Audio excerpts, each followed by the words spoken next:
and welcome to this week's newsletter. And it's been a busy week here at Gorleston Golf Club. The upward trend nationally in golf continues. Certainly in 22 years of me being a golf pro, I've never known these last 2 months be so busy. It's certainly an upward turn and much needed after the 8 weeks of lockdown that we had. So yeah, we continue to be very, very busy, not only myself with lessons and fitting, etc.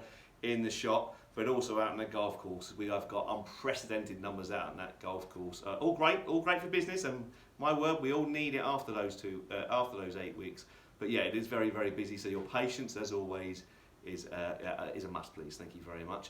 Right, okay. So lots to get through. Let's get into competition news first of all, and we'll start with the PGA Tour, shall we? We'll start with the Tour professionals, and a fantastic win for young Collin Morikawa. I can never say his name properly, but he won. Yeah, young lad, 23 years old, only been on tour just over a year. He's already won now 3 events, and this one his first major championships, the PGA Championships held at Harding Park in America. It's a fantastic tournament. Lots and lots of big names up in the leaderboard to go into the last round. Dustin Johnson was actually leading. Koepka wasn't far away. All the big names are up there. A very congested leaderboard, but Collin Morikawa was absolutely fantastic. Didn't put a foot wrong all day. Got a little bit of good fortune, as we always need if we're going to win a golf tournament. But he ended up winning and beating Paul Casey, who was absolutely superb as well. Never probably seen Paul Casey play as well as he did on that Sunday. He was absolutely awesome, and any other day he would have won that golf tournament. But Collin Morikawa was just a class above, and he ended up winning by 2 shots thanks to a fantastic drive on the 16th hole where he drove this par 4 green in 300 yards, which is not a long hole for them, but it was tricky. He drove it to 7 foot and then rolled the putt for eagle 116, finished par to win by 2 shots from Paul Casey, so well done to him. Very good golf that. The US Open comes up in September. So that's next up. We will do a sweepstake for that. Bear with me, we'll get that up and running probably on Thursday. So we'll get that all sorted for you. £2 a square, and then you get drawn a player and you win their money onto your Pro Shop account. Still, the golf bag draw has got to be made. We're going to do that at the end of August. So buy a dozen Titleist golf balls, and you can get your name put down on the sheet to be on the draw to be made at the end of August to win yourself a nice Titleist golf bag. In other shop news, we've also had some, I've tried the new TaylorMade irons. I don't know if you saw that released online the other day, but TaylorMade are bringing out some new irons to replace the Better Players Club. They've got the new P770 coming out, which is a slightly smaller version of the P790. Beautiful looking golf club with lots of technology on there. Goes like a rocket ship as well, but just looks a little bit smaller than the P790. The P790 is continuing, along with the Sim irons.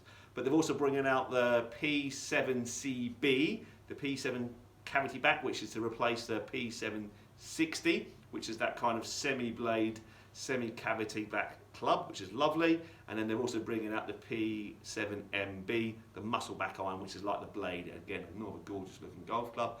They are due to release on September the 4th. But we've got the fitting equipment coming in any time in the next 7 days. So looking forward to having a proper test of those. And when I do, I shall film it and you'll be able to see it as well in the next newsletter. Okay, so yeah, looking forward to that. They do look really nice. I had a hit with them yesterday with the TaylorMade rep, and they were very, very good looking golf clubs. Right, okay, continue with competition news. Let's go back to Gorleston Golf Club news, okay?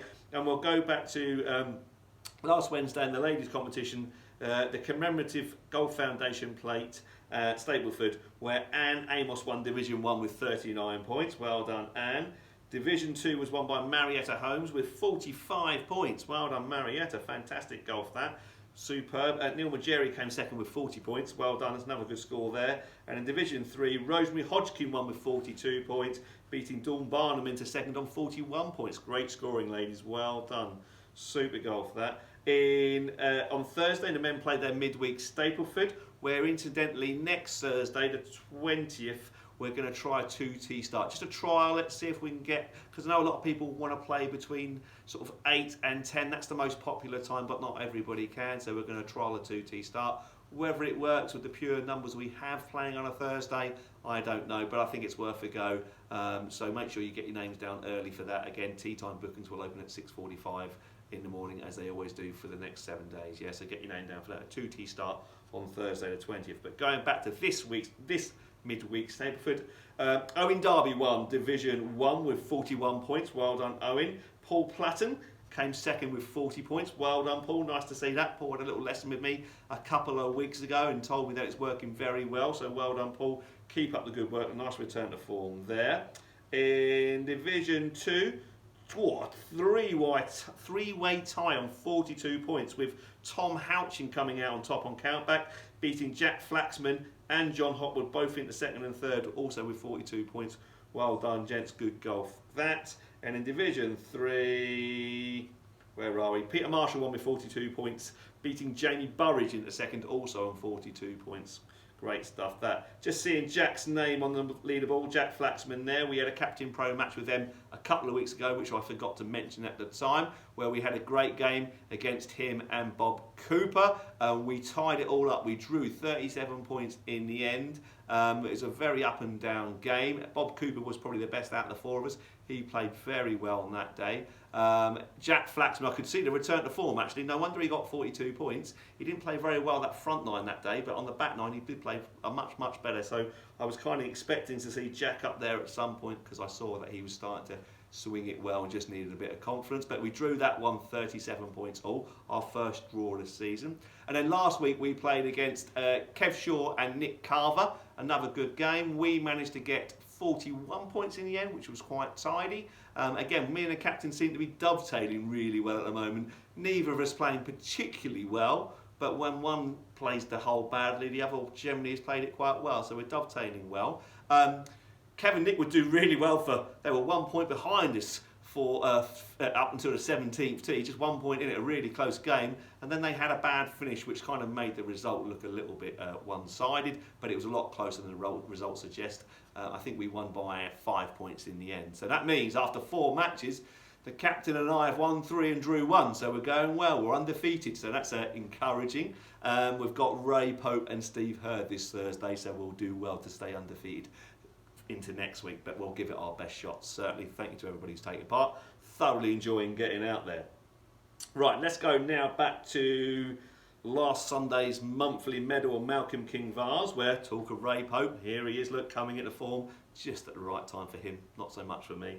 But he won Division 1 with a net 69, beating Brad Thompson and Lee Chapman on countback, also with 69s. In Division 2, Jason Baxter won with net 68, beating Jeff Hall on countback. And in Division 3, James Rigby won with a net 65. Great stuff that, James. He beat Jeff Helmore into second with a net 70. Well done to all yous that took part there.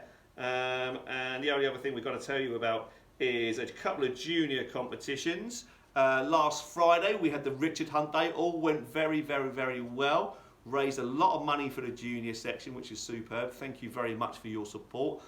It will go a long way to keep funding our fantastic juniors who will continue to get better and better and better. And I'm sure, well, this year we had a county events, I'm sure they would have been appearing in those and winning some of those. But unfortunately, a lot of those got cancelled. But certainly next season, we are going to have a great crop of players to choose from to send to county competitions. But yes, so on last Friday, I think we raised as much money as we would do normally for the Richard Hunt Day, which if you'd have told me that 2 or 3 months ago with all the lockdown in progress, I would have thought no way. But yeah, thank you very much for everybody who supports the Richard Hunt Foundation and supports junior golf at Gorleston Golf Club. It really is something to be immensely proud of. We have over 30 kids regularly playing golf up there on a Saturday afternoon, which is fantastic. And then we normally have about 20-25 playing in the competitions, which again is superb, over 18 holes and 9 holes, so it's great stuff. That Jack Butcher won the Richard Hunt Day. He won 42 points. Great golf that from Jack. And Louis Bayfield won the junior section, 18 holes. He got 52 points. Yes, 52 points. Stapleford wise, 18 holes. He hasn't played a competition since October last year, so his handicap was a little bit higher than it should have been, but it's great golf. He's practiced so much in the last 8 months or so, even though we had 2 months of lockdown. Louis Bayfield won 52 points, amazing golf. He's a serious prospect, is Louis, because he practiced so much. Gilly Gilchrist, He won the 9 hole. He got 28 points in 9 holes again. Another lad who works so hard at his golf, practices loads. It's really good to see them two getting their rewards. And then on Sunday, the juniors had their George Willard Trophy, where this time Louis won again. Louis Bayfield won it again. He's in great form. Again, his handicap's now catching up with him, but he won this time with a net 68.